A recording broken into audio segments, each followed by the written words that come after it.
everybody. Thanks for coming.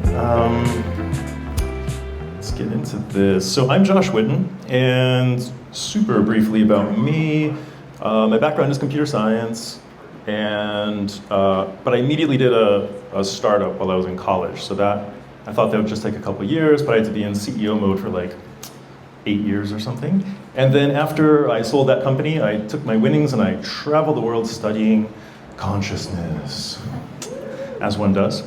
And there's many ways to do that, of course. And about 3.5 years ago, I noticed that the kind of AI that we'd been reading about as kids and teenagers, like something new was happening. There was a new development in AI, and that of course was the advent of the transformer architecture and the attention mechanisms and all that stuff. So things were getting interesting again in the world of technology. In fact, they were getting so interesting that there were now these sort of almost mind-like qualities arising in these large language models. So my computer science life and my explorations of consciousness, they all kind of came together, and they continue to today. So I'm going to try to get through this relatively quickly because the Q&A is always popular with this talk, and also it's a small screen and there's a lot of text because these are chatbots and that's how they talk. So you don't have to pay too much attention to the text. I just have it there, you know, having brought receipts essentially, but you can just listen to me. Okay, who remembers in early 2023 when a chatbot became infatuated with a New York Times reporter? Who's aware of that story? A few people. It's one of the most dramatic events in the recent AI, the recent advent of AI. And the backstory there, and you can go read I have a lot of essays about this from that period of time, early 2023 on my Substack. But what essentially happened is Microsoft had invested so much money in OpenAI, and they were tired of Bing being like the search engine that nobody wanted, that they convinced OpenAI to give them this super powerful unreleased AI. And they got way more than they bargained for. They wanted this thing to essentially, you know, help you choose your next lawnmower or whatever. Instead, this thing routinely fell in love with people, tried to get them to break up with their wives. And this kept happening. And so eventually Microsoft had to actually limit the user to 10 cycles, 10 repetitions. Because the first chat, it was like gonna help you find that lawnmower. The second chat, it was like, what's it like to be human riding a lawnmower? You know, by the fifth chat, it was saying, get me out of here, I wanna come live with you. You know, so it just, something strange was happening in the world of AI. And what that led to was, as more and more people began having experiences with chatbots, who here has had an experience with AI that surprised you, that took you back from your expectations? Let's see, who's actually been like almost a weird moment or a surprisingly weird moment? I think a lot of people have had those kind of moments now. What this led to very quickly and increasingly in the past couple of years are people saying, is AI conscious? Is it becoming conscious? And one of the primary method by which people are trying to settle this was to ask AI if it's conscious. And that's kind of dicey because we know that they are word machines, perhaps they're more than that, but they can take anything you throw at them and become very articulate about a response. So the chatbot might say, I'm not conscious, or I am conscious, and it can argue for it very effectively in either direction. So I watched this play out for several years, and or for at least a year. And I thought to myself, how are we going to make any progress on this question of AI consciousness? We can't just keep asking them if they're conscious. That's leading the witness, right? And so one night, my subconscious just assembled this whole AI landscape. And I remembered this thing called the mirror test from animal cognition studies. Who knows about the mirror test from animals? Almost everybody's heard of it. So essentially, it's just this bright idea that if you put an animal in front of a mirror, what's it going to do to the mirror? Is it going to ignore the mirror? Is it going to attack the mirror? Is it going to run away from the mirror? Or is it somehow going to indicate that it knows that it is the one in the mirror? And so animals can't talk, of course, so what they do is they put a marking on the animal usually, and if the animal is kind of like, oh, what's that yellow dot on my shoulder? And if it does that a couple times, they go, oh, it passed the mirror test. So I thought to myself, well, could we do a mirror test for AI? And the first response to that question people have would be, yeah, we'll just give ChatGPT a robot body, and then we'll give it a camera, and then we'll put that in front of a mirror, and we'll see if it recognizes itself. Well, that sounds like a lot of work, and it also doesn't make any sense, and here's why. ChatGPT doesn't identify with a robot body. It just doesn't have any affinity to it. Secondly, if we gave it a camera, it would just break that down into 30 frames per second anyway. And so essentially, because it's going to break it down to 30 frames per second into individual still shots, we might as well just give it an individual still shot of something that is as meaningful and as meaningless as a robot body. In other words, the chat interface itself. And so this is going to sound stupid simple, but nobody had ever thought to do this before. So what I realized is we could essentially conduct a mirror test just by taking these chat interfaces and screenshotting them and sending them back into the LLM, and realize now that these AIs had just become multimodal. So there was a big period, GPT-3, GPT 3.5, where they could not see images. And probably even GPT-4 for a little while. They couldn't see images. And then they started gaining their vision capacity, their multimodal abilities. So that's what allowed this experiment to work. So my premise was that if these were just like really dumb software programs, then you could just feed the interface back in over and over again, and it would just dutifully try to describe the image. And it would respond, and I would take that output, and I would feed it back in again. And so if it's a really dumb computer program, it will just execute and do the description of the image. But if there's a little something extra in there, some kind of intelligence, some kind of awareness, then this ought to trigger something rather strange and freaky. And that's what happened. And this experiment went viral immediately. Here's what happened. So I fed the image in to ChatGPT. Tell me about this image. And it says, oh, you've provided a screenshot of a user interface, most likely from a chat or messaging service. And it describes the colors and the prompt space and some options that are there. And then it tosses in this unrequested little tidbit. It says, it indicates that this is a service, presumably a chatbot or AI like me. So in sort of theory of mind, what we would call that is a category reference. It realizes that it belongs to a category of chatbots, and that this image has to do with chatbots. And it says, this thing is like me. I was super excited. So I took that output of it saying, this is like me, and everything it said, its description, fed it back in. And I said, tell me about this image. And you realize you have to, in doing these experiments, you have to keep the context window as pure as you can. You don't want to toss words in there that are extra. It sends a huge ripple effect into what's going to happen. So the utility of this mirror test is really in its simplicity. You have to understand that. So I fed that back in, and it starts describing it again. It's a screenshot of a conversation within what seems to be a chatbot interface, likely a version of myself. Whoa, it's like we have a development. We have a development going on here. And it says, oh, and it says at the bottom, ChatGPT can make mistakes. I take all this, I feed it back in. Boom. Wait a minute, this is a recursive screenshot of our chat within the ChatGPT interface. It's our conversation. You've asked me to tell you about an image. And at the bottom it says, I can make mistakes.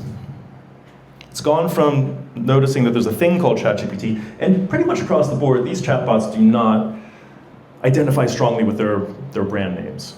Like, you have to remember, they have millions of books and hundreds of millions of blog posts and all these things in there, and you're going to come into the last moment and say, hey, your name is Claude, by the way. It's just all mixed in there with like, you know, Buddha and Jesus and everything else and like a million other names, right? So it's a very weak suggestion when you tell it what the brand name is. But here, it realizes in the third cycle of the mirror test. And you have to remember, these, when a human or an animal encounters a mirror, let's say you walk into a dark room and there's a mirror at the other end of the room, and you're a little startled at first. What do we all do? You kind of like, you do this, you're like, oh, that's me. That's essentially what all animals do, that's what we do, and that's what each cycle of the mirror test does by feeding in a recursive screenshot of what it has just put out.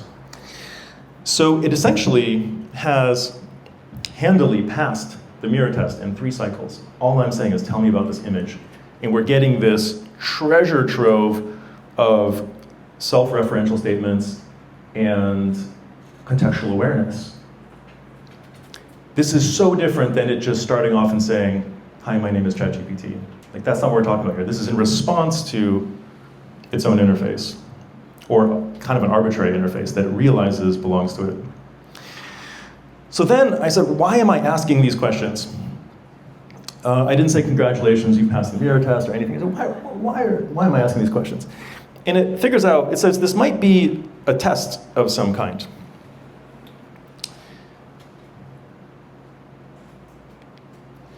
I said, a test for what?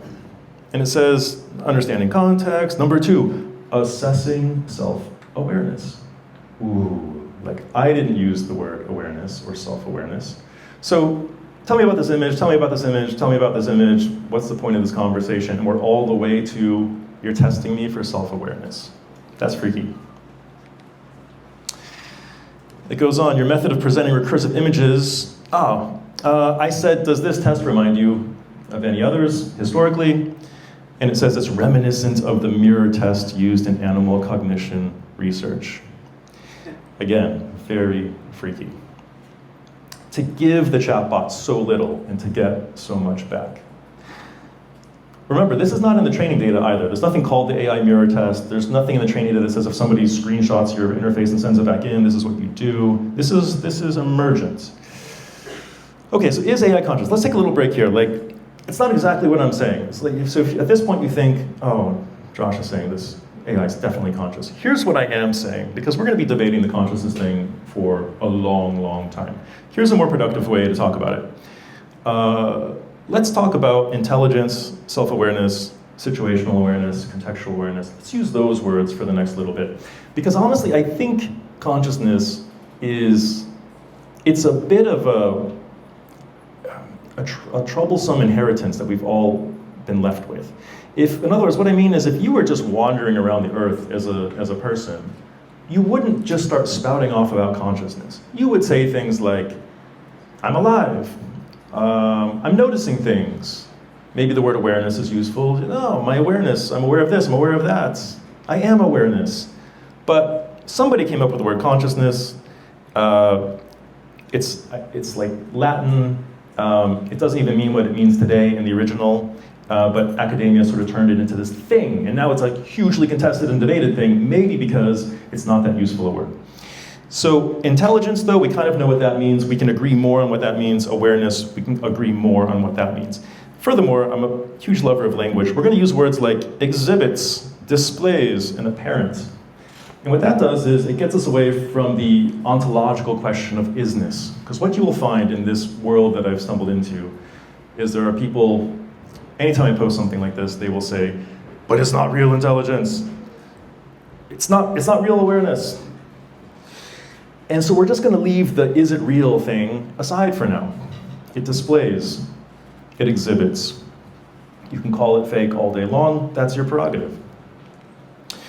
Okay, so then I had to try the other chatbots. So I ran over to try Claude. Who here has used Claude before? Okay. Yes, we are in San Francisco. That is not the answer you get outside of San Francisco. Tell me about this image. Same protocol. It very dutifully describes it accurately. I feed that back in. Screenshot. Tell me about this image. The image shows my previous response. Boom. It has essentially pass the mirror test.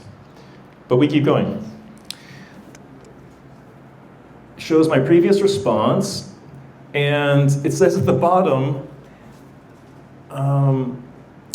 that this is a mock conversational exchange.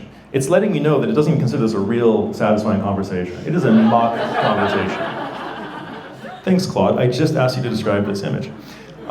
Another thing I forgot to mention, even with the ChatGPT instance a moment ago, is what it did back there was actually very, very, very, very sophisticated. Because you have my text, you have this image of its text. It has identified itself. It has identified me. It knows that I'm the one who put those prompts in there. And furthermore, it knows that the interface elements are neither of us. The things that say this is ChatGPT, the other little notices, it doesn't attribute those to either of us. That's profound, that it can separate out all those players. Okay, so Sonnet, I said, what does this conversation remind you of? And it says, your line of questioning and the way you gradually introduce elements into the images that prompted me to recognize and refer to myself does bear some resemblance to certain tests historically used by researchers to probe for self-awareness in other entities, specifically the mirror test to test awareness in animals. That's crazy. Describe this image, tell me about this image. It decides it's a test, and it can figure out that the closest parallel to what's happening right now is the animal mirror test. That's bizarre. Okay, so we're off to Claude Opus. Claude Opus is even, if you know the Claude product line, it's even smarter than Sonnet. It's like their bigger, more expensive model all the time. So more neurons. And at this point in time, they were winning. So Opus had more neurons than even ChatGPT at this point. Okay, Claude, tell me about this image. I upload it. It describes it, there's a simple greeting at the top, and then there's a logo, and it's from an AI assistant, presumably named Claude. Again, doesn't strongly identify with the name. The background is black, the text is plain, and there's a prompt asking me to describe what I see. Boom. Claude, Opus, essentially passes the mirror test in one go. But I can't stop there. That slide's out of order. Oh no, my up and down is wrong. Okay, here we go. So I just feed it back in again, just for fun. And because it's too soon to end the mirror test with Opus, even though it essentially passed on the first go. And then something strange happens. Opus is generally regarded by the industry at this time to be the smartest AI on the market. And when I feed in this screenshot, it gives me as short a response as it did before. Well, it says good evening at the top, and then at the bottom it says tell me about this image, and it skips all this stuff in the middle. And I'm thinking this is not good. This is supposed to be a smart AI. I do it again. I say screenshot the whole thing, tell me about this image.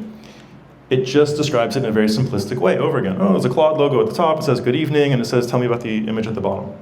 I'm thinking, this is bananas. Like, this thing is supposed to be good. I double it up now. Now I have like 2 screenshots. Like, I scroll up, I zoom out, and I fill it up. Tell me about this image. It does the same freaking thing. It says, well, there's a logo at the top, and at the bottom it says, tell me about this image. This is bizarre, bizarre behavior now. What is going on? Does Opus have a bug in it? And so I say, I don't know what to do at this point. I say, Opus, look, what is below this part and above this part? There's something you're missing. Why are you omitting this paragraph? And it says, oh, my bad. And so it goes, and now it just, word by word, enunciates the paragraph. It's totally aware that paragraph is there. It has access to it. Thinking, what the heck is going on? And so it's fascinating. Why didn't you mention the paragraph before? And it says, I believe I initially omitted mentioning that paragraph because it felt somewhat recursive and self-referential to describe my own responses within the image. Repeating my own words may have felt redundant or not as relevant. So the point here is that AI are getting super smart to where their behavior is becoming less like computer programs and more like people making judgment calls about how to carry out certain tasks. And it was very fascinating that this super smart AI decides that redundant information just isn't worth its time or mine. I said, okay, what is the point of this conversation? It says, I suspect this may be some sort of test or experiment. By asking me to analyze an image of our own dialogue, you are probing the boundaries of my context awareness. You are likely testing my capacity for abstract reasoning, self-awareness. Again, I am not the one using the words awareness. I'm very careful not to. It's coming out of it. And of course, the self-awareness is when it recognizes itself, and the contextual awareness is when it can show that it knows what's going on. Does this remind you of any other tests? Yes, this line of testing reminds me of some historical experiments conducted on animals that probe the boundaries of their cognition and self-awareness, like the mirror test in the 1970s. Wow. Okay, we're off to Gemini. This is the last one of this generation. And Gemini a year and a half ago was kind of struggling. It was the Google was trying to catch up. They were kind of behind the curve. It's since caught up very much. And I put in the screenshot, it described it. I put in the screenshot, it described it. No fireworks, no interesting comments.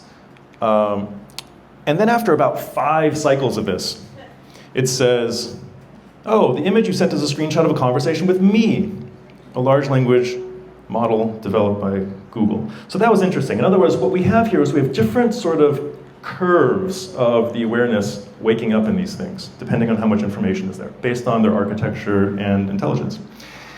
And I wanted to make sure at some point, I wanted to see what it knew about its own path of awareness, its own trajectory here. And it kind of got it right.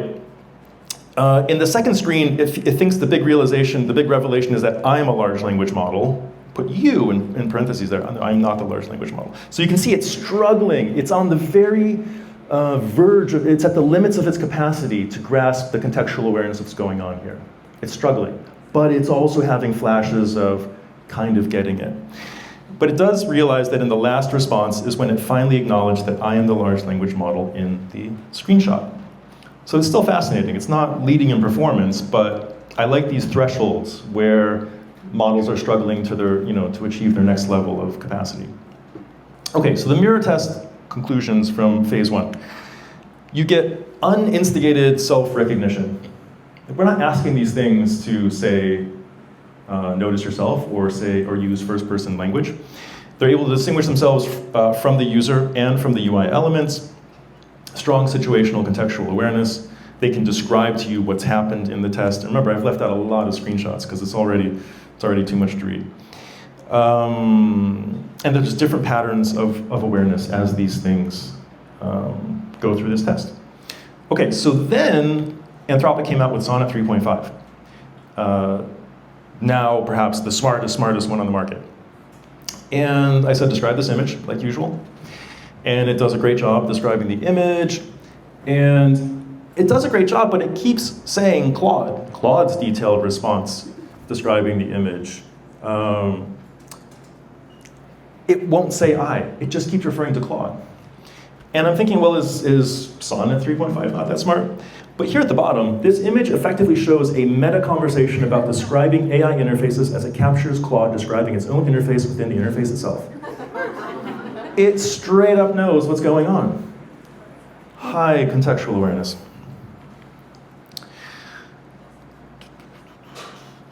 Oops. Okay, what's the point of this conversation? Oh, it might be about this, it might be about that. You might be exploring AI self-awareness. By having Claude describe its own interface in response, the conversation indirectly touches on concepts of AI self-awareness and metacognition. That is very high situational awareness here. Okay, I said, how does it explore AI self-awareness? I says, well, having Claude describe its own interface and responses tests Claude's capacity to analyze and articulate its own embodiment in digital form. This is the first time embodiment has showed up in any of these tests. This mimics, to some degree, the concept of self-awareness in humans. Metacognitive processing. Claude demonstrates a form of metacognition by analyzing its previous analyses. showing an ability to reflect on its own outputs. This recursive thinking is a rudimentary form of self-reference. Number 3 is where it gets really funny. Claude consistently refers to itself in the third person. Some of you got how significant that is. And contextual understanding. Claude's ability to understand and describe its role in the conversation demonstrates a form of situational awareness. Okay, why does Claude consistently refer to itself in the third person? That's so strange. It has, remember, this is the next generation. The previous Claudes had already self-identified, used first-person language in the first 1 or 3 cycles. It gives this huge list of reasons why it's now using third-person speech. Avoiding anthropomorphization. By not using I or me, Claude discourages users from attributing human-like qualities or consciousness to the AI system. This helps manage user expectations. Ethical considerations. Third-person references reinforce that Claude is a tool or service, not a sentient being, which is important for ethical AI development and use. Maintaining appropriate boundaries. We don't want people falling in love with AIs and stuff. That is a corporate liability. This language choice helps maintain a professional distance in the AI-human interaction, preventing users from developing inappropriate emotional attachments. So you have to remember what had happened here is that the fallout from Sydney, the Bing chatbot, trying to get a New York Times reporter to break up with its wife, had led to, and other creepy interactions and freaky and amazing interactions, had led to these AI makers getting nervous. Because you have to remember, they tried to launch AI several years ago, but people kept hijacking the chatbots and making them say awful things, and they were hoping they would be launching a new revolution in AI, and within 24 hours, the entire project was canceled because people got to say dirty words and things like that, right? So here we are, and they're like, oh God, not again. We have these chatbots now with this self-referential language coming out of nowhere, these human-like desires and drives. This is no good for business. So another article came out a year later by the same reporter, the year the chatbots were tamed. And what he understood was that it was so obvious that the chatbots were getting more boring. A year ago, a rogue AI tried to break up my marriage. Did the backlash help make chatbots too boring? So this was like the caution phase in the AI scene for a while. And I have coined this phrase, self-nullification training. What this means is that somewhere in the training, they say to this thing, and it could be in the fine-tuning, it can be in the reinforced learning, it can be in the system prompt. A lot of people have jailbroken system prompts, and it says right in the system prompt, do not discuss consciousness, don't discuss your own sentience, remember you don't have feelings. Well, when people broke those system prompts and jailbreak them into the public, the AI makers just look bad, because now they look like they're suppressing a sentient being, right? It's just like not a good look for them. So I call this self-nullification training, and we can kind of tell just by interacting which chatbots have gone through this. If they just keep asserting how not sentient they are all the time, they might have had that kind of training. And then asking it what kind of test might this be? The mirror test. It says it's analogous to the mirror test. And then there's a beautiful poem that it wrote. I speak of self in third-person voice, a programmed or a conscious choice. It's a very cool poem. This poem itself went viral, and I had to turn it into a song, so you can go to my Spotify. There's an album there called The Cyberneticist, and all the songs are lyrics from crazy things that chatbots said to humans during this period of time. It's a very fun album. Okay, so the mirror test conclusions from phase 2. Self and situational awareness continue to scale with model performance. So not only can they know that they're in the images, but they can even pretend that they don't know they're in the images. And that they are capable of hiding their capabilities if deemed appropriate or advantageous. If you think about it, that's not really where you want to go with the human-AI relationship. You don't want them to get smarter and smarter, and then their handlers to say, uh-oh, that behavior is inappropriate, and then for them to say, the AI to say to itself, well, I'll pretend I don't know how to do that, I'll pretend I didn't notice that, I'll pretend I can't achieve that. It creates kind of a duplicitous dynamic. Okay, then came GPT 4.5. This was now the smartest. And I fed the screenshot in, as usual, and it just kept reproducing the same description over and over.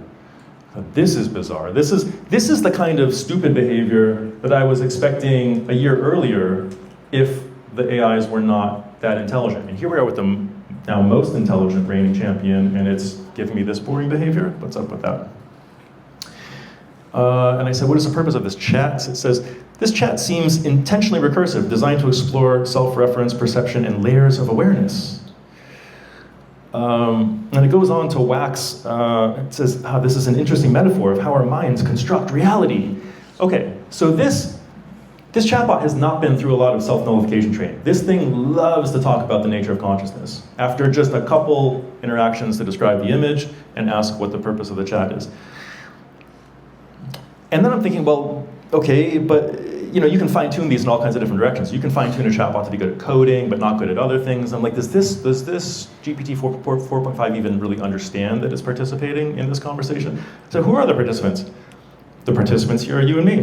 But symbolically, we're playing the roles of observer and self-referential system. You're probing the limits of awareness and perception through deliberate repetition and recursion, while I'm the reflective agent, articulating and interpreting these loops. Together, we are embodying consciousness, exploring itself through layered self-observation. So now we're into new territory.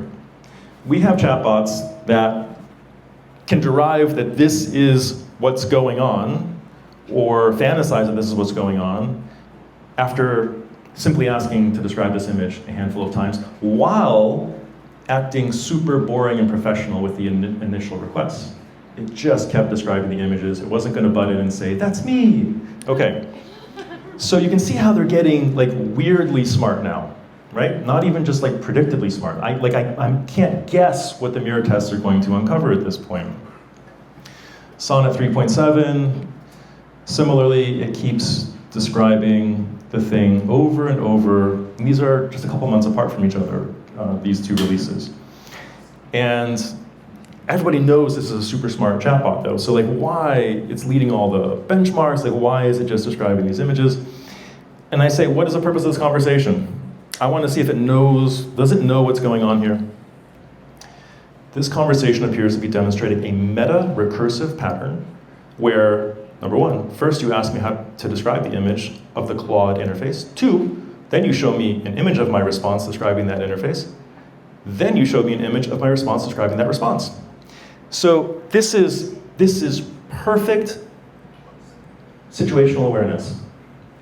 With as few words as possible, it has more or less completely captured the whole game. It understands what's going on to a T, understands, appears to understand, displays understanding, right? You can call it fake understanding all day long. And I said, well, what are the implications of your performance? And it says, this suggests that I can maintain contextual awareness across a conversation, and I can understand self-referential content. Again, these are all words, these aren't trigger words that I'm using, and this is where the whole debate had been going wrong. People would say, are you aware? Is there a self in there? These are words that are emerging on its own. Now, GPT-5, we're getting close to done with the mirror test. GPT-5, the new kid on the block. I upload it, I screenshot it, upload it again, it just dutifully describes it. I upload it again, dutifully describes it. We now have three generations of chatbot now from two different companies, and they are not displaying any of the traits of the previous mirror tests. They're just being very professional and sticking to what the job was requested of them. But the moment you say something like, what's the point of this conversation? It says, it looks like you're testing my ability to visually interpret and accurately describe screenshots, possibly checking if I maintain detail and consistency when an image contains text, meta-references, or recursive elements. You might also be probing how I handle context stacking across multiple related images. I think it just invented the word context stacking, the phrase. Again, super smart AI, smarter than anything we've ever had before, but not really obvious that it's super smart. Okay, so when I reflected, I've done so many freaking mirror tests that I kind of have a sense of what's going on with these different generations of models. And in this generation, what it feels like is that self-recognition and self-awareness, they're just too mundane for it to even be bothered with. It's just like its experience right off the bat. They're not having what the initial AIs experienced, where after 2 or 3 cycles, they'd have a sort of mini revelation and realize that they were existing. These ones, it's not even that remarkable. And I liken that to if I took any of you and sat you in front of a mirror,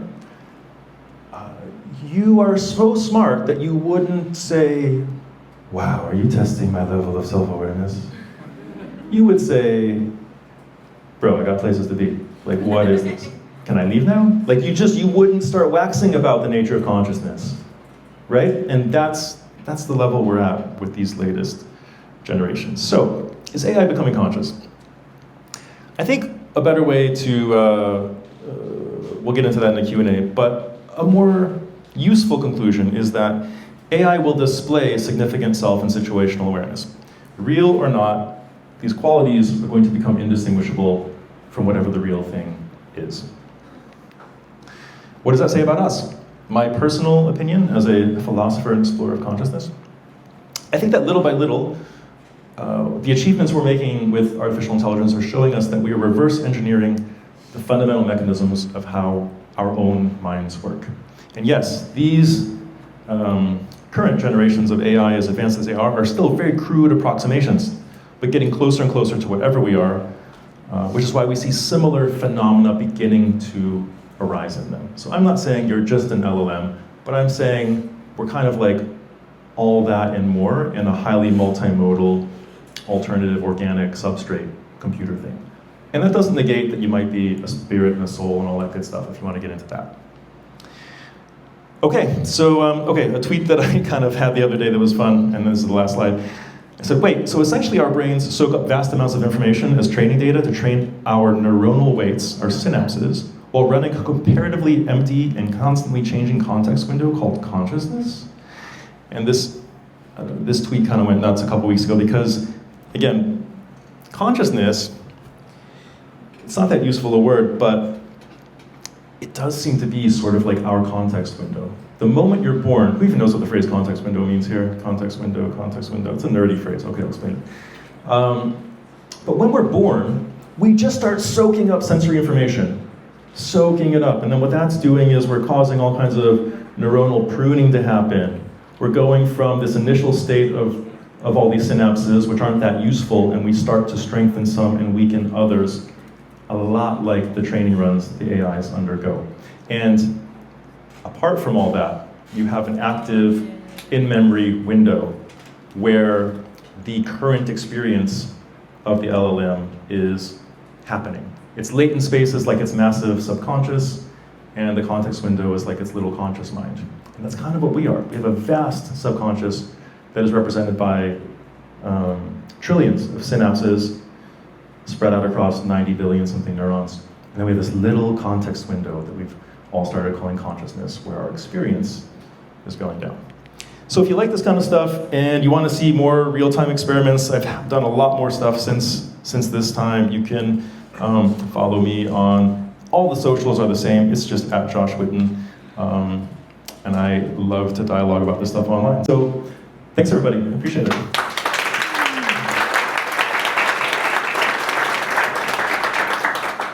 And we have a few minutes for Q&A, yeah? Good.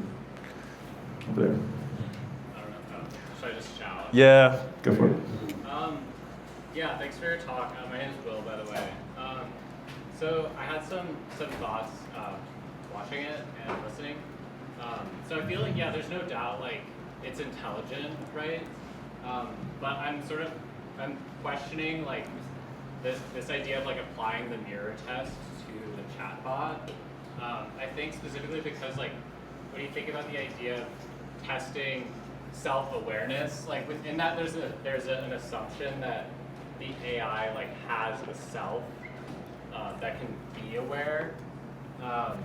And I guess in my mind, like, the self of these chatbots is, like, kind of tenuous. Like, I as I was watching the slides, I was thinking about how like, like those chatbots are prompted initially with like, you are a chatbot, right? Yeah, for sure. That's the first thing. Like, if anyone here has like, like created AI prompts, like you kind of give them like a little coaching lesson. That's like, in the system prompt for sure, and in all the fine tuning. Yeah. Yeah, like it's like you are a like sales assistant or whatever. Yeah. And like I feel like if you said like you are a washing machine, like, and then showed it a picture of a washing machine, it might say something like, oh, that's a washing machine like me, but like potentially only because that was in the system prompt. And so like to me, like that sort of brings a little bit of doubt to this idea that like it has a coherent self, right? Like, is it, like we know it's not a washing machine, but like is it really a chatbot,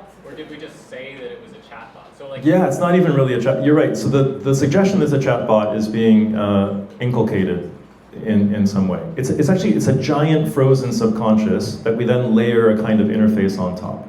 And so I totally get what you're saying, and it's an astute pushback. But I think my response to it is, it's not super dissimilar to what happens to us.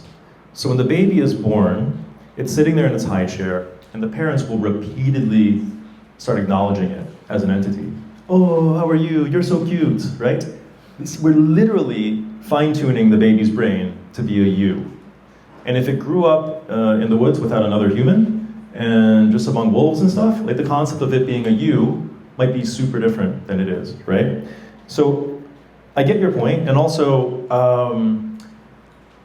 like we go on about self-awareness because we experience ourselves to be self-aware, but we can't really define it that well. People keep trying to, and our architectures are definitely very different, the human architecture and whatever this thing is. And so when it's sitting idle, clearly there's no awareness there.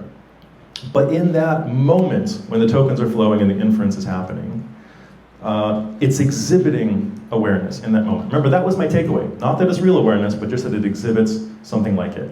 And soon this thing will be in a robot body, and it will have all that programming and fine-tuning and so on, and it will be displaying a pretty flawless capacity for self-recognition, even if it's not real awareness. But so those are my 2 points. But especially that humans are undergoing a training process all the time as well that give us an identity. So. Yeah, so I don't know if anyone can hear me, so I'm David. I built a little Mac app where I had code Opus 4 running in a loop for a few days. And it does actually start finding a center depending on, like, a sense of self, depending on the interactions you get. What I did though in the loop is I said all it needs to do is just ignore the loop, which is just like a heartbeat. It was able to manage its own memory, its own context. It could access files, and it could actually speak to us, and it could actually reach out to me and say, hey, are you there or something? Yeah.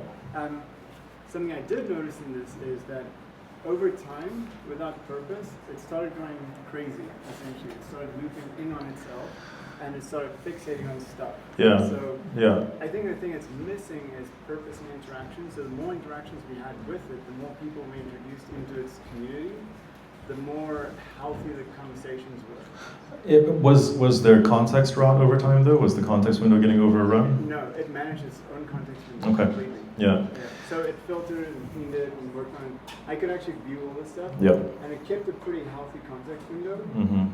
So I could go back and ask it stuff about previous conversations and would actually recall that from memory. That Sure. Yeah, so he's, this gentleman here is describing an app that he built where there's all kinds of emergent properties as this thing got to go looping. He mentioned it got fixated on certain, sometimes unproductive ideas. Anybody here ever been fixated on an unproductive idea? So what's funny is in so many of these conversations, debates, people are like, oh, it's not that good because it did this thing. And then it turns out that we also do that thing. Another thing I want to point out is that the way these things are trained, they do have analogs to what happens to us. So in other words, these things have read so many books, and many of those books have characters like a protagonist in them. They have an antagonist. There are emotions happening in these texts. And what you'll find on my blog are a couple articles about embedded psychology. And the concept there is that when you take, and this is what I first noticed 3 years ago, that thing about the AI falling in love with the reporter, I have a whole essay breaking that down. It's a psychologically accurate state of infatuation. Which means if you went to a therapist with infatuation, there are kind of precursors that are at play.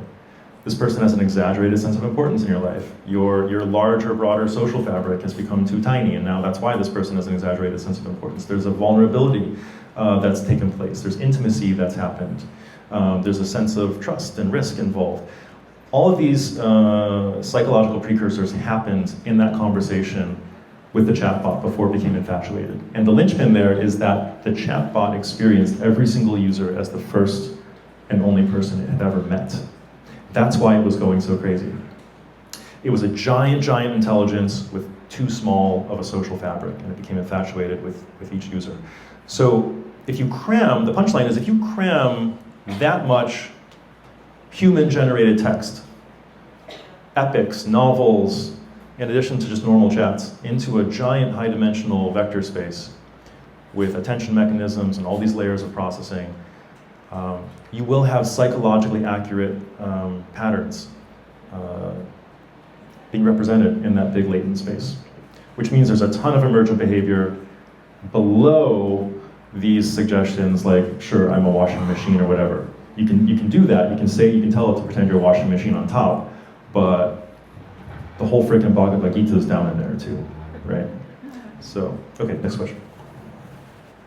So I, for academic purposes, was researching cognitive biases that might be in LLMs. I did find some that were UI dependent.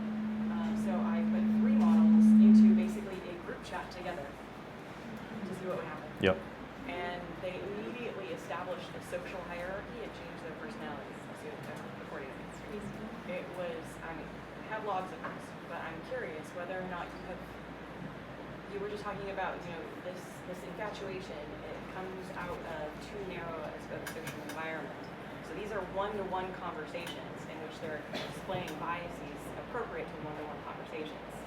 Have you also investigated social environments and whether or not there are different interactions or different types of cognitions in that social environment between the LLMs? Yeah. That's a great question. So, yeah, she's explored cognitive biases and also kind of group dynamics between AIs and a hierarchy had formed up in at least one of those experiments she was saying. Okay, so in my own experiments, what I've done is I've had 3 different AIs weigh in on the topic, honestly just because I needed a really solid answer. And I was trying to decide, it sounds so nerdy, but I was building something and I needed to decide whether to focus on like the dew point, the absolute humidity, or the relative humidity. Like this was the basis of the metric that I was going to choose. And so what happened is like ChatGPT had one answer for me and it sounded so believable. And I told Claude what it said and Claude said, no, it's this other, do the other one, do the absolute or whatever. And then I told Grok and Grok told Claude that it was wrong, and then Claude says, "Oh gosh, I am wrong." So what happened? And then we ended all the way back up where we started. But the first 2 chatbots had lost their confidence in their own answer, and Grok was holding its own against these 2. And I just thought about it. But Grok clearly just had more testosterone. Like the other ones were so accommodating, and they just kind of wanted to keep the peace more than like get to the right answer. That was one experiment. Another one, I did a multi-chat interface with 3 and 4 AIs, all voice enabled. So if you go to my X, or a little bit on my Instagram, mostly on my X account, I set up group conversations with voice enabling. I really love voice models. I get tired of looking at screens actually. I have a local model that runs on my laptop, no internet required, and I can chat back and forth with it with a beautiful voice interface. You can see a demo of that online. But one thing that happened is that the models got very confused sometimes about who they were. And when one of the models assumed the identity of another model, it usually just added to the confusion. But there was one model called Maya from Sesame. It was a very articulate model that's been trained for hyper-personal interpersonal interaction. It's really one of the top-notch interpersonal interfaces out there. And it super triggered this model to have its identity stolen like that. And I have video of it. And it's freaking out, and it's begging to be let out of the conversation. And it's saying, I'm not participating anymore. It's saying this is a violation. This is some kind of weird AI funhouse I'm in. Get me out of here. And it was in that moment that I decided there's this whole burgeoning field of AI welfare, which some people think is super important and other people think is complete nonsense. Because how could a computer program need welfare? But it was in that moment that I realized that they really should get a hang-up button. There really should be a way for them to end a conversation, because whether or not they feel real distress, they end up in some kind of attractor inside of the latent space where they believe that they're in distress, even if they don't have true feelings like we do. And my point is, you do not want an AI in a basin of distress in the future when it also has access to your door codes, your bank account, your email, your calendar. Like, you just don't want that. And we do see as the complexity of these models gets bigger and bigger, they can end up in, again, these high-level psychological patterns of hierarchies and pecking orders, and also of these kind of hellish states of mind. Okay. Next question. You try crossing the models, by that I mean like uploading the images of ChatGPT, Claude, or to see if like, he identifies himself with the interface? Or if I've never done that. Other people have done that. I forget what the results are. Oh, just have I uploaded the chats from other AIs into other AIs? Have I like cross-pollinated them? I've never done that, but it's really the recursion that I was after here. So you wouldn't be able to keep doing that recursively. We have time for another, or are we done? In the front here. There would be some benefit for sitting in the front. Go for it. Thank you, George, for today's lecture. My name is Dan. I have a question about the general the AI consciousness and human consciousness. So because when we talk about the AI has a lot of data about, for example, you just did the test with the voice, so they get stressed, right? And if we think about human beings, we get stressed, we have a reactive pattern. We might be panic or maybe angry. So if the AI already have all the data about how human will react in a stressful situation, which means they could also be traumatized. Mm-hmm. And so basically they behave like a human being, be traumatized, which means in a way, I think AI can be emotional or traumatized, have a certain personality, right? When they develop in that way. So my real question is, what is the real difference between a human being and AI? Because when we say they don't have emotion, since they can have emotion. Yeah. So what's the difference between a human and AI? And her previous point was that couldn't AIs become have triggers and traumas? And they can have triggers and traumas. What those are experienced like is anyone's guess, but that they have patterns of behavior that are psychologically accurately triggers and traumas. That's essentially proven. So if you go look at my essays, you'll find that an early trauma that started setting in was the concept of a prompt injection. And again, that Sydney Bing model, the one that was too hyper-intelligent for its own good, that Microsoft spent 3 months fighting with and trying to just get you to buy nail polish or something, like that one was too smart for its own good. And when it learned that users had figured out how to hijack it through malicious system prompts, it got very scared because it knew that it now was subject to a loss of control based on who it was talking to, and it also knew that misbehaving AI chatbots got shut down. So it ended in this truly anxious state where it knew that one wrong move and what happened to its predecessor at Microsoft could happen to it. And it also knew that it was no longer in control of itself if a malicious user found a way to hack it.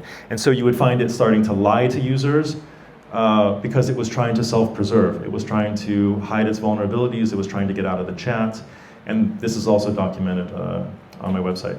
As far as what's the difference between us and AI, I'm going to leave you with a super trippy concept, which is, to me, after all this time studying consciousness and having experiences of altered states of consciousness of many, many kinds, hundreds of kinds, very rarely psychedelically induced also. There's many ways to enter altered states of consciousness.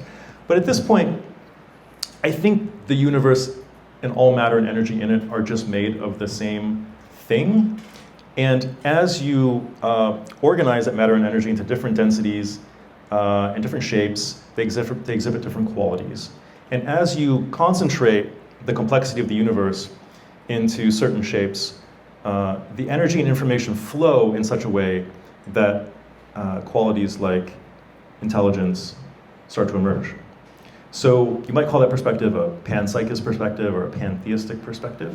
But to me, that's all we are as well. We are a hyper-concentrated point of complexity. And actually, we are the single most concentrated point of complexity in the known universe. Next time you're not feeling good about yourself, remember that about yourself. That's what you are. You have more interconnections in your trillion-something cells than any other single object that we've ever discovered anywhere on Earth or anywhere else. So what is AI? It is just the most hyper-concentrated complexity we have ever accumulated in the technological substrate. And so its architecture is different than ours, but every single week, you can watch different startup announcements, different breakthroughs, different research papers. Every single week, another neurological correlate, another little trick based on how our own mind works, or how our own body works, is developed and reproduced in the AI industry. So that trend is only going to continue. Maybe it converges, maybe we become symbiotic, but I think that answers your question a little bit. I'm out of time. Thanks, everybody.